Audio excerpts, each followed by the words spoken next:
어르신들께서 평소에 건강하다고 생각하며 드시는 그 생선 때문에 혹시 병원비 수백만 원을 내게 될 줄 아십니까? 베이비 부머 세대의 17.9%가 노후 불안을 가장 큰 걱정거리로 꼽았습니다. 그런데 더 충격적인 사실은 65세 이상 어르신 중 32.7%가 하루 필요한 에너지의 15초조차 제대로 섭취하지 못하고 있다는 것입니다. 영양실조와 잘못된 식단이 만나면 단순한 피로감이 아니라 치명적인 질병으로 이어질 수 있습니다. 제가 40년간 수많은 환자분들을 진료하면서 가장 놀라웠던 것은 건강식이라고 믿고 드시던 생선 하나가 그분의 인생을 송두리째 바꿔놓는 모습이었습니다. 어떤 분은 매일 아침 참치 샐러드를 드시다가 손발이 떨리기 시작했고 결국 수은 중독 진단을 받았습니다. 또 다른 분은 민물고기 매운탕을 즐겨 드시다가 간에서 기생충 알이 발견되어 6개월간 고생하셨습니다. 지금 이 영상을 끝까지 보지 않으시면 가장 중요한 생선 선택법을 놓치게 됩니다. 안녕하세요. 저는 올해 74세 영양학 전문의 박진수입니다. 지난 40년간 8천여 명의 환자를 진료하면서 깨달은 것은 65세 이후 생선 선택이 단순한 기호의 문제가 아니라 생존의 문제라는 사실입니다. 아무리 헛소리라고 하셔도 제가 직접 경험하고 확인한 내용들입니다. 생선에 들어있는 수은 농도가 정상치의 6배를 넘는 경우를 직접 봤고 항생제 잔류물이 장내 유익균을 파괴하는 과정도 수없이 목격했습니다. 65세 이후 우리 몸은 젊었을 때와 완전히 다른 존재가 됩니다. 간의 해독 능력은 30% 이상 떨어지고 신장의 노폐물 배출 속도는 절반 이하로 줄어듭니다. 면역력 역시 20대의 절반 수준으로 약해져서 같은 음식을 먹어도 훨씬 큰 타격을 받게 됩니다. 특히 생선에 포함된 중금속 기생충, 항생제 잔류물, 발암 물질은 약해진 몸에서 독성이 몇 배로 증폭됩니다. 하지만 올바른 생선을 선택하면 치매 위험을 30% 줄이고 혈관 질환을 예방하며 근육 손실까지 막을 수 있습니다. 실제로 생선 섭취량이 많은 여성 노인의 인지기능 저하 위험은 그렇지 않은 분들의 절반 수준으로 감소한다는 연구 결과가 있습니다. 오늘 저는 여러분께 절대 피해야 할 생선 4가지와 반드시 챙겨야 할 생선 4가지 생선을 가장 안전하게 드시는 방법까지 모든 것을 알려드리겠습니다. 이 내용이 도움이 되셨다면 구독과 좋아요 한 번씩만 눌러주세요. 건강한 식탁이 건강한 노후의 시작입니다. 65세 이후 우리 몸에서 일어나는 변화는 상상보다 훨씬 극적입니다. 간의 해독 능력이 30% 이상 떨어지면서 젊었을 때라면 쉽게 배출되던 독소들이 몸 안에 차곡차곡 쌓이기 시작합니다. 신장의 노폐물 배출 속도는 절반 이하로 줄어들고 위장의 산 분비량도 현저히 감소합니다. 가장 치명적인 것은 면역력이 20대의 절반 수준으로 약해진다는 점입니다. 이런 상황에서 잘못된 생선을 드시면 젊었을 때와는 비교할 수 없을 만큼 큰 타격을 받게 됩니다. 식품의약품안전처에서 발표한 자료에 따르면 65세 이상 어르신들의 식중독 사망률이 청년층보다 15배 이상 높습니다. 이런 수치를 보면서도 계속 똑같은 내용을 반복한다고 하시는 분들이 계시는데 그만큼 중요하기 때문에 재차 강조하는 것입니다. 생선 안전 섭취를 위한 6가지 핵심 원칙이 있습니다. 첫째, 손 씻기부터 시작해서 흐르는 물에 비누로 30초 이상 깨끗이 씻어야 합니다. 둘째, 반드시 익혀서 드셔야 하는데 육류는 중심 온도 75도에서 1분 이상, 어패류는 85도에서 1분 이상 가열해야 합니다. 셋째, 물을 끓여서 드시고 넷째는 조리기구를 채소용, 육류용, 어류용으로 구분해서 사용해야 합니다. 다섯째, 식재료는 깨끗이 세척하고 주방기구는 반드시 소독해야 하며 여섯째는 냉장식품은 5도씨 이하, 냉동식품은 영하 18도씨 이하에서 보관해야 합니다. 하지만 이런 기본 원칙만으로는 부족합니다. 65세 이후에는 생선 종류 자체를 신중하게 선택해야 하는 이유가 있습니다.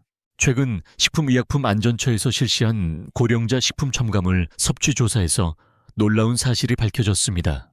65세 이상 어르신들이 선호하는 수산물 가공품에서 감미료, 보존료 등 28종의 식품 첨가물이 검출되었지만 다행히 인체 위에 우려가 없는 안전한 수준으로 확인되었습니다. 그런데 문제는 가공되지 않은 생선에서 나타나는 자연 독소와 오염 물질입니다. 바닷물 오염이 심해지면서 생선 체내에 축적되는 중금속 농도가 과거보다 3배 이상 증가했습니다. 특히 수은, 납 등 같은 중금속은 65세 이후 약해진 신장과 간에서 제대로 걸러지지 않아 뇌와 신경계에 직접적인 손상을 줍니다. 또한 양식 생선에서 검출되는 항생제, 잔류물은 장내 유익균을 파괴해서 소화 기능을 떨어뜨리고 면역력을 더욱 약화시킵니다. 이런 이유로 65세 이후에는 생선을 약으로 여기고 신중하게 선택해야 합니다. 올바른 생선 선택은 단순히 맛이나 영양의 문제가 아니라 생존과 직결되는 문제입니다. 잘못된 생선 하나가 몇 년간 쌓인 건강을 하루아침에 무너뜨릴 수 있고, 반대로 올바른 생선 선택은 남은 인생의 질을 완전히 바꿀 수 있습니다. 이제 절대 피해야 할 첫 번째 생선에 대해 말씀드리겠습니다. 많은 어르신들이 고급 건강식이라고 믿고 계시는 바로 그 생선입니다. 참치는 바다 먹이 사슬의 최상위에 있는 포식자로 작은 물고기들이 먹은 수은이 참치 몸속에 계속 쌓이는 생물 농축 현상이 일어납니다. 미국 환경보호청 자료에 따르면 참치 1kg당 수은 함량이 평균 0.5에서 1.5mg에 달해 안전 기준을 2배에서 3배 초과하는 경우가 빈번합니다. 여기서 꼭 알아두셔야 할 것이 있습니다. 수은 중독은 초기에 손발 저림이나 무기력감으로 시작되지만 시간이 지나면서 기억력 장애, 언어 장애, 심한 경우 치매까지 유발할 수 있습니다. 수은이 체내에 들어오면 혈액 뇌 장벽을 쉽게 통과해서 뇌세포에 직접 손상을 주고 신경 전달 물질의 정상적인 작용을 방해합니다. 65세 이후에는 뇌세포 재생 능력이 현저히 떨어지기 때문에 한번 손상된 신경세포는 회복되기 어렵습니다. 더 충격적인 것은 참치캔에 숨어있는 또 다른 위험입니다. 캔 내부 코팅에 사용되는 BPA라는 환경 호르몬이 내분비계를 교란시켜 당뇨병과 심장질환 위험을 높입니다. 특히 장기간 섭취할 경우 노인성 질환의 발병률이 급격히 증가할 수 있습니다. 참치 외에는 히스타민 중독이라는 또 다른 함정이 있습니다. 참치에 풍부한 히스티딘이라는 아미노산이 보관해서 히스타민으로 변하면서 알레르기 반응을 일으킵니다. 65세 이후 면역력이 약해진 상태에서는 이런 히스타민 중독이 아나필락시스 쇼크 같은 중증 반응으로 나타날 수 있습니다. 지금 당장 그만 보신다면 가장 위험한 생선 3가지를 놓치게 됩니다. 참치의 나트륨 함량도 간과할 수 없습니다. 참치캔 하나에 들어있는 나트륨은 하루 권장량의 40%에 달해서 고혈압 환자에게는 치명적입니다. 수은 중독 치료는 매우 복잡하고 어려운 과정입니다. DMSA나 DMPS 같은 전문 해독제를 사용해야 하는데 이미 뇌에 축적된 수은은 완전히 제거되기 어렵습니다. 무엇보다 수은 중독으로 인한 신경계 손상은 대부분 비가역적이어서 예방이 최선의 치료법입니다. 자연산 참치든 양식 참치든 참치회든 참치캔이든 상관없이 65세 이후에는 모두 피해야 할 생선입니다. 고급 일식집에서 파는 참치도 예외가 아닙니다. 신선도와 관계없이 참치 자체에 축적된 수은은 어떤 조리법으로도 제거되지 않습니다. 두 번째로 절대 드시면 안 되는 생선은 많은 어르신들이 몸보신용으로 즐겨 드시는 민물고기입니다. 분거찜, 매기 매운탕, 가물치조림 같은 음식들이 보양식이라고 알려져 있지만 실제로는 65세 이후 건강을 위협하는 가장 위험한 음식 중 하나입니다. 민물고기의 가장 큰 위험은 바로 기생충 감염입니다. 간디스토마 페디스토마, 장디스토마 같은 기생충들이 민물고기 속에서 서식하며 이들은 끓는 물에서도 몇 분간 생존할 수 있을 정도로 강력합니다. 특히 간디스토마에 감염되면 초기에는 복통과 설사 정도로 시작되지만 시간이 지나면서 강형변이나 담관암 같은 치명적인 질병으로 발전할 수 있습니다. 65세 이후 약해진 면역력으로는 기생충의 증식 속도를 감당하기 어려워서 장기 손상이 더욱 빠르게 진행됩니다. 민물고기의 두 번째 위험은 중금속 오염입니다. 강이나 호수는 생활하수, 농약 공장 폐수 등으로 심각하게 오염되어 있는 경우가 많습니다. 이런 환경에서 자란 민물고기들은 납카드뮴 크롬 같은 중금속을 체내에 축적하게 됩니다. 이 중금속들이 인체에 들어오면 신장과 간을 직접 공격하며 65세 이후 해독 능력이 떨어진 상태에서는 소량만 들어와도 큰 부담이 됩니다. 장기적인 중금속 축적은 심장 기능 저하, 고혈압 심장 질환으로 이어질 수 있습니다. 세 번째 위험은 세균 감염입니다. 민물은 바닷물보다 수온이 높고 유속이 느리기 때문에 대장균, 살모넬라균, 비브리오균 같은 식중 독균이 훨씬 쉽게 번식합니다. 질병관리청 통계에 따르면 65세 이상 어르신이 민물고기로 인한 식중독에 걸릴 확률은 20대에서 30대보다 15배 이상 높습니다. 더 심각한 것은 사망률인데 탈수와 전해질 불균형 면역 저하가 겹치면 단순한 복통이나 설사로 시작한 증상이 쇼크나 급성 신부전으로 악화될 수 있습니다. 특히 민물고기회는 절대 드시면 안 됩니다. 아무리 신선해 보여도 눈에 보이지 않는 기생충과 세균은 열 처리 없이는 완전히 제거되지 않습니다. 회를 드시고 나서 며칠 후 복통이나 설사가 시작되면 이미 기생충이 장벽을 뚫고 들어간 상태일 수 있습니다. 민물고기에 포함되는 붕어, 인거, 메기, 가물치, 쏘가리 모두 해당됩니다. 몸보신을 위해서라면 오히려 이런 선택을 다시 한번 점검해야 할 때입니다. 정말 건강을 생각한다면 민물고기보다는 바다 생선 중에서도 안전한 것을 선택하는 것이 훨씬 현명합니다. 세 번째로 피해야 할 생선은 겉보기에 가장 안전해 보이는 양식 우럭입니다.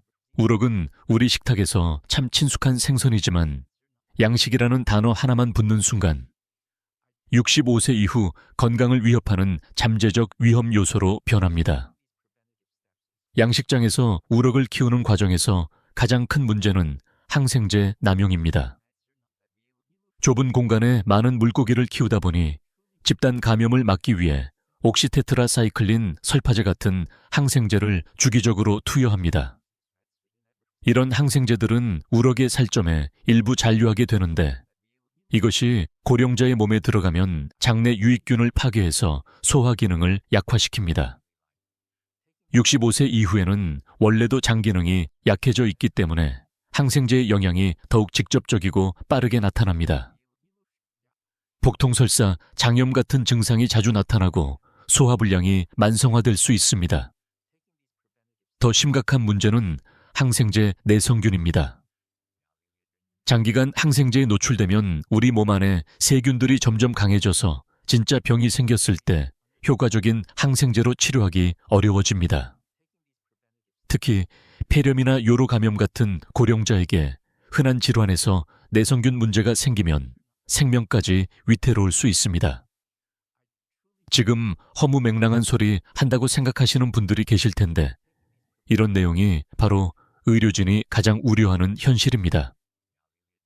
양식 우럭의 두 번째 위험은 성장 촉진용 호르몬제입니다. 더 빨리 더 크게 키우기 위해 일부 양식장에서는 호르몬제를 사용하기도 합니다. 이런 물질들이 체내 호르몬 균형을 무너뜨려서 고혈압, 당뇨병, 갑상선 이상 등을 유발할 수 있습니다. 65세 이후 내분 비계가 예민한 시기에는 그 영향이 훨씬 큽니다. 세 번째 문제는 인공사료의 질입니다. 양식 우럭은 자연 먹이를 먹지 않고 인공 배합 사료를 먹는데 이 사료에는 색소 방부제, 화학 첨가물이 포함된 경우가 많습니다. 이런 화학 성분들이 시간이 지나면서 간과 신장에 부담을 주고 장기적으로는 만성 염증이나 해독 기능 저하로 이어질 수 있습니다. 특히 주의할 점은 수입산 양식 우럭입니다. 중국 등 일부 국가의 양식장에서는 수질 관리가 제대로 되지 않거나 금지된 약품이 사용되기도 합니다. 원산지 표시를 꼼꼼히 확인하고 가능하다면 국내산 자연산 우럭을 선택하는 것이 바람직합니다. 결론적으로 우럭 자체가 나쁜 생선은 아니지만 양식이라는 방식이 문제입니다. 고령자의 몸에 항생제 호르몬 화학 첨가물이 누적되면 그 영향은 훨씬 치명적으로 나타납니다. 65세 이후에는 양식 우럭보다는 자연산 생선을 선택하고 신뢰할 수 있는 유통 경로를 이용해서 구입하는 것이 중요합니다. 네 번째로 피해야 할 생선은 고급 음식으로 포장된 훈제 연어입니다. 아침마다 훈제 연어를 빵에 올려 드시던 부산 하운대구에 사는 73세 이선영 할머니가 계셨습니다. 건강을 위해서 비타민과 단백질 오메가3가 풍부하다는 말을 믿고 매일 아침 한 접시씩 챙겨 드셨습니다.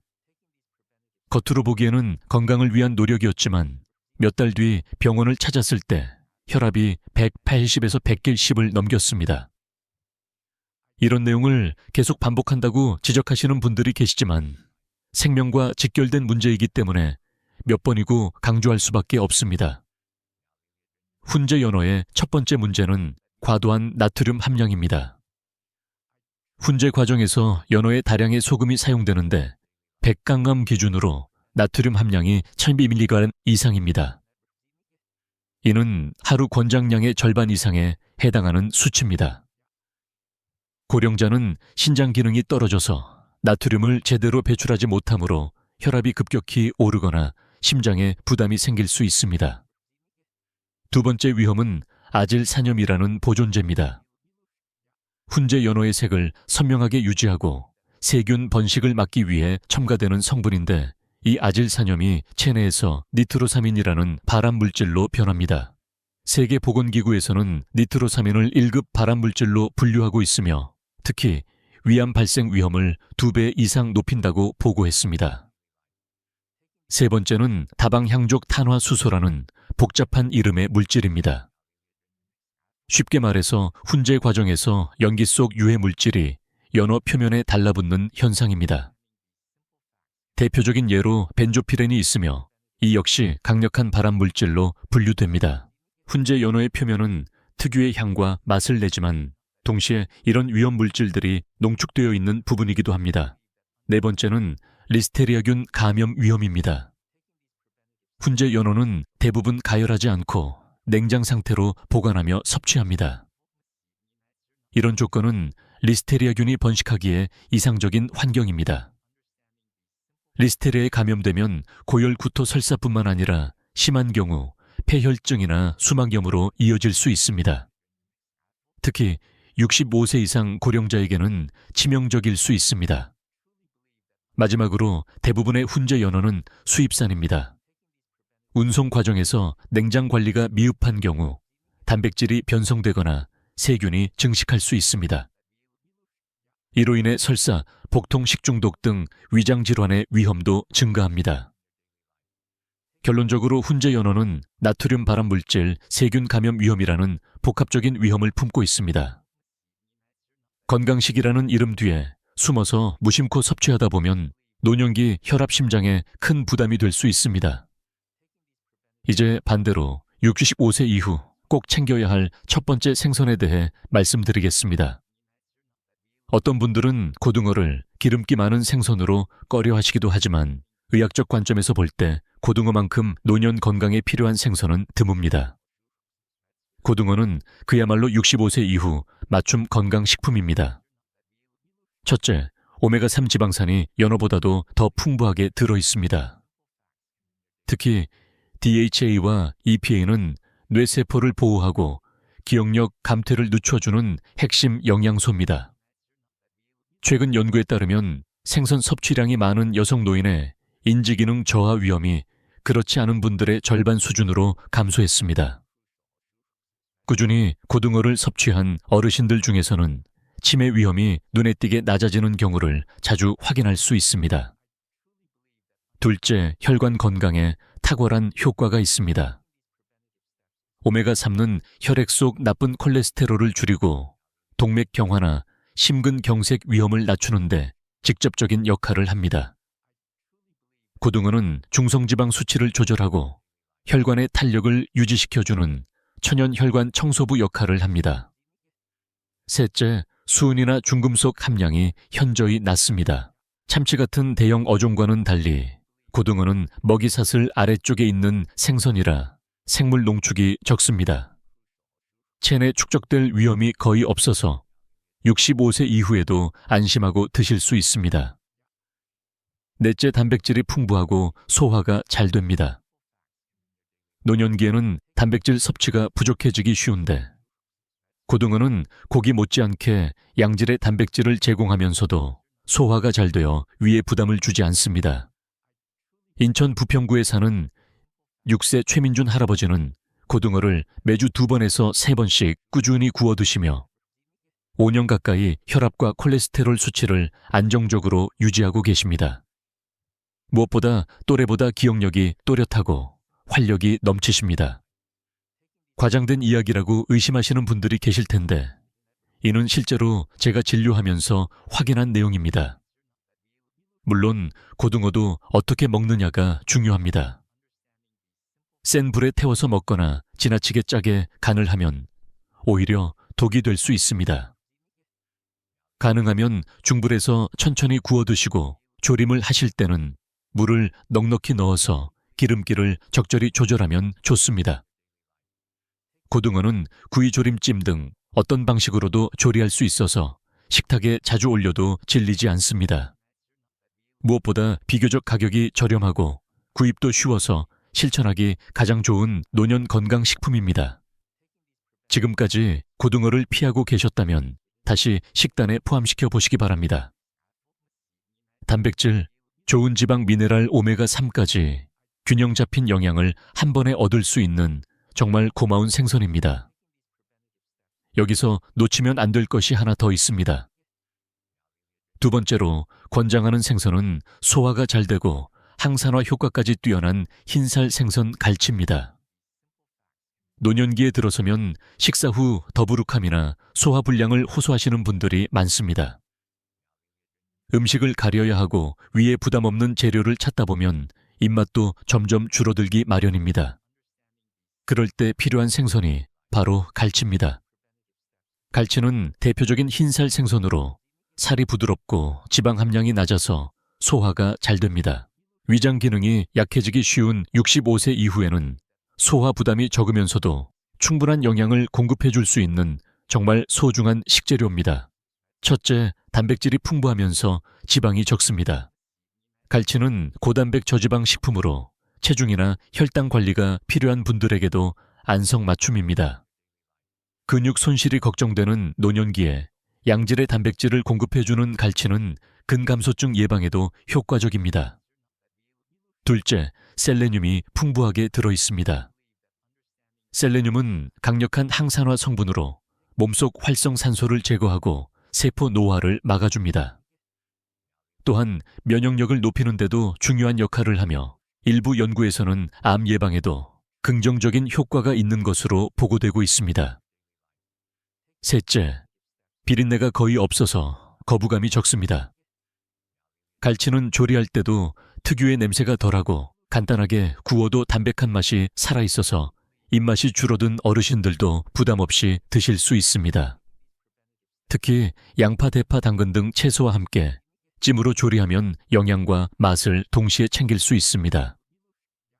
광주 서구에 사는 77세 윤지혜 할머니는 소화기 질환으로 식사량이 줄어들고 있었는데 갈치를 주 2회에서 3회 꾸준히 섭취하며 체력과 면역력 모두 회복되는 변화를 경험하셨습니다. 또한 갈치에는 DHA와 EPA도 소량 포함되어 있어서 심혈관 건강에도 도움을 줍니다. 중금속 축적 위험이 낮은 생선이기 때문에 65세 이상에게 매우 안전한 선택이 됩니다. 앞에서 말씀드린 내용들을 자꾸 되풀이한다고 하시는 분들이 계시지만 건강과 생명에 직결된 문제이므로 강조할 수밖에 없습니다. 다만 갈치는 조리할 때 살이 부드러워서 쉽게 부서질 수 있으니 팬에서 구울 때는 중불 이하로 천천히 익히는 것이 좋습니다. 찜으로 할 경우에는 생강마늘, 양파 등을 함께 넣어주면 풍미도 좋아지고 소화도 한결 잘 됩니다. 갈치는 가격도 비교적 저렴하고 시장이나 마트에서 쉽게 구입할 수 있다는 점도 큰 장점입니다. 계절별로 냉동이나 손질된 형태로 보관하기 쉬워서 노년식단의 단골 재료로 손색이 없습니다. 이어서 세 번째 권장 생선으로 넘어가겠습니다. 세 번째로 권장하는 생선은 뼈 건강과 골다공증 예방에 탁월한 영양소가 가득한 전통 생선 조기입니다. 아침 식탁에 구운 조기 한 마리가 올라와 있는 풍경을 기억하시는 분들이 많을 것입니다. 오랜 세월 동안 조기는 건강하고 정갈한 밥상의 상징이었습니다. 그런데 그 조기가 단순한 전통 음식이 아니라 65세 이후 뼈 건강과 면역력에 직접적인 도움을 주는 건강식이라는 사실을 아시는 분은 많지 않습니다. 조기는 다른 생선에 비해 크기가 작고 조리도 간편한 편이지만 그 안에 담긴 영양소는 결코 작지 않습니다. 첫째, 칼슘과 인이 풍부합니다. 65세 이후 가장 흔한 문제 중 하나가 바로 골다공증입니다. 나이가 들수록 뼈의 밀도가 낮아지고 작은 충격에도 쉽게 골절로 이어질 수 있습니다. 조기에 들어있는 칼슘과 인은 뼈의 형성과 유지에 꼭 필요한 성분으로 꾸준히 섭취할 경우 골밀도를 높이고 골절 위험을 줄이는 데 도움이 됩니다. 둘째, 소화가 잘 되고 알레르기 반응이 적습니다. 조기는 흰살 생선 중에서도 살이 부드럽고 지방 함량이 낮아서 위장에 부담을 주지 않습니다. 위염 소화불량 담적 증상이 있는 분들에게는 기름기 많은 생선보다 훨씬 안정적인 선택입니다. 셋째, 단백질 함량도 높습니다. 부드럽지만 쫄깃한 조기살에는 근육 유지에 필요한 고품질 단백질이 들어있으며 체력 저하와 근육 감소 예방에도 효과적입니다. 대전 유성구에 사는 78세 강동원 할아버지는 낙상으로 고관절 골절 수술을 받으신 뒤 회복 기간 동안 조기를 중심으로 식단을 구성하셨습니다. 단백질과 칼슘을 고루 섭취한 덕분에 근육량과 골밀도 수치가 회복되며 움직임도 훨씬 안정적으로 돌아오셨습니다. 지금까지 내용을 보지 않고 건너뛰시면 가장 중요한 생선 안전 섭취법을 놓치게 됩니다. 네 번째, 권장 생선은 지방이 적고 부드러운 흰살 생선 가자미입니다. 입에 넣는 순간 살살 녹는 느낌, 살짝 졸이거나 찜으로 익혔을 때 특유의 담백한 맛으로 입맛을 되살리는 생선입니다. 가자미는 65세 이후 건강에 꼭 필요한 요소들을 부담 없이 자연스럽게 공급해주는 생선입니다. 첫째, 지방 함량이 낮고 단백질이 풍부합니다. 가자미는 기름기 적은 흰살 생선 중 하나로 위에 부담을 주지 않으면서도 필수 아미노산을 골고루 포함한 고품질 단백질을 제공합니다. 고지혈증, 비만, 당뇨병 등으로 식단 제한이 필요한 분들에게도 안심하고 권할 수 있는 생선입니다. 둘째, 혈압을 낮추는 타우린이 풍부합니다. 가자미에는 타우린이라는 성분이 많이 들어있는데 이 타우린은 혈압 조절과 콜레스테롤 개선에 효과가 있습니다. 동시에 심장을 안정시키고 신경계를 진정시키는 작용도 있어서 노년기에 흔한 고혈압 불면증, 스트레스 완화에 도움이 됩니다. 셋째, 간 기능 회복에도 도움을 줍니다. 가자미는 간세포를 보호하고 재생을 촉진하는 성분이 포함되어 있어서 지방간 간 피로, 음주 후 회복 등 간 건강을 관리해야 하는 분들에게 좋은 선택입니다. 특히 약을 많이 복용하시는 분들이라면 간에 부담을 덜 주는 식단이 중요한데 가자미는 그 조건을 잘 충족합니다.